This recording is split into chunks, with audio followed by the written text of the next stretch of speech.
Hey guys, what's going on? It's Roth. I'm here with Eric. We're going to talk a little bit of Batman v Superman: Dawn of Trailer. Justice. Dawn of Trailer. So we stood in line to see the IMAX trailer last night. What'd you think? I thought actually it was really cool. I mean, with the caveat that it was deflated because of the leak. And I actually felt really bad for Warner Brothers only because there wasn't a lot more than the trailer. It was basically Zack Snyder's intro, the trailer. Zack Snyder comes on again, pre-recorded, telling you stuff to look for in the trailer. They show it again. It was like 10 minutes total.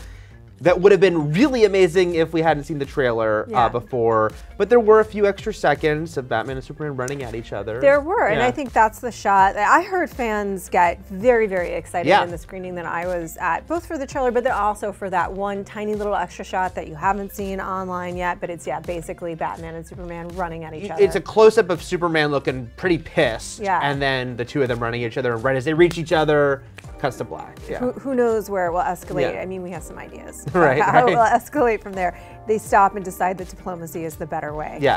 Secret handshake. Secret handshake. Although you pointed out, and this is true, Superman wasn't running quite as fast as he's really capable of. Yeah, which again, we don't know enough to know, is it like a, just a contrivance of that we want to make them seem more even-tempered so he's not? Or does Batman have some Kryptonian, kryptonite stuff happening with that armor? I imagine the latter for myself. I imagine that he has weakened him enough in some way to be able to fight him to some degree. Because Man of Steel did not introduce kryptonite, doesn't mean they can't, or if not specifically kryptonite, something of the ilk. I won't say what it is because if it's true, it would be a spoiler. There are some rumors about how kryptonite enters this film. Right.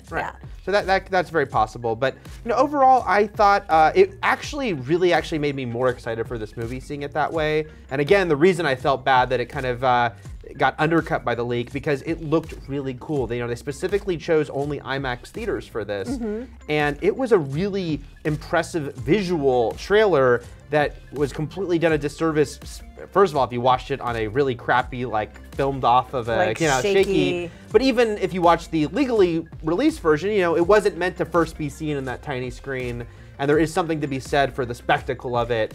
And especially the end, because when they actually face off, those final shots, plus the extra stuff of them running together, is shot in IMAX. So that's when the screen filled, and that was really cool. It's like, okay, I want to see this fight in full IMAX. Absolutely. I think that they selected the sequences that they shot in IMAX very carefully, as is always done. But I think in this particular film, it's going to be a lot of them going at it. It's going to be what we're going to see in IMAX, and we want to see that in IMAX. I will agree. I think that unfortunately that the leak created an initial response, which is somewhat understandable, to people going, this trailer looks like crap, because if you were watching the leak, of course it did. I imagine. And that's not the way that it was meant to be. And so I think that it set the tone for the response to it. Whether people like it or not in IMAX, I don't know. You'll decide, or even in a theater when you see it that way. I thought it was far more impressive in IMAX in a theater. I had a very different take on it after seeing it that way. And I think it could have been a huge event and had a very different narrative around the release of this trailer than we had ultimately. Yeah, I totally agree. And look, I still have story concerns about this movie. Because I did not like Man of Steel, and I feel like I don't know if this whole approach to Superman, kind of going very Nolan-esque and very dark, is right for Superman, who I do like, has an optimistic character. And the fact that this trailer is kind of indicating that there's that idea of him as an optimistic character, but then it's the turning against him. But we haven't earned that yet, because the end of Man of Steel was, him kind of helping destroy Metropolis. A lot. So that is my story concerns. Who knows? I don't want to be one of those people though, but it looks cool. But still, it is, this was. But it looks cool. It does look cool. It's a spectacle. It is Batman versus Superman, which is something as kids, comic books have already done it, that we're all like, that would be amazing to see in a movie. We're getting it.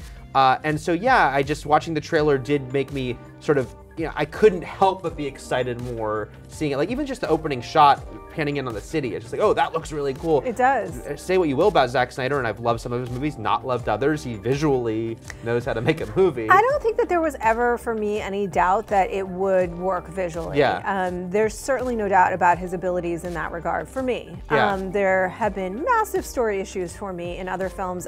For me, the most egregious was Sucker Punch. For sure. For sure. However, he's brought on the award-winning screenwriter of Argo to take a pass. I think that probably I have a little more confidence in the direction of the story. It's got a lot of characters in this movie, most of whom we haven't even seen yet, certainly footage of yet. But that gives me a little more confidence in the story.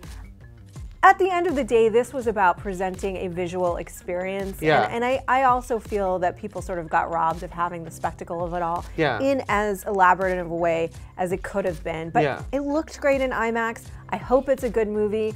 I love the look of his, and you can see so much more detail here and certainly on the big screen of his weathered suit. There's just so much more that's brought out in that experience. So I hope you guys get to see it on the big screen at some point. And also fans got early tickets. We did. We have tickets to see it next year. That's a week cool. early, so that's pretty cool. But either way, let us know what you thought of the trailer, if you think that the leak affected sort of the tone of the response to it, or if people maybe just weren't caring for it. Some people weren't caring for it, which is fine too. Yeah, and if you saw the IMAX presentation, did it change your perception of it? Yeah, and a good trailer does not mean we're gonna get a great movie, but we certainly hope we do. We do.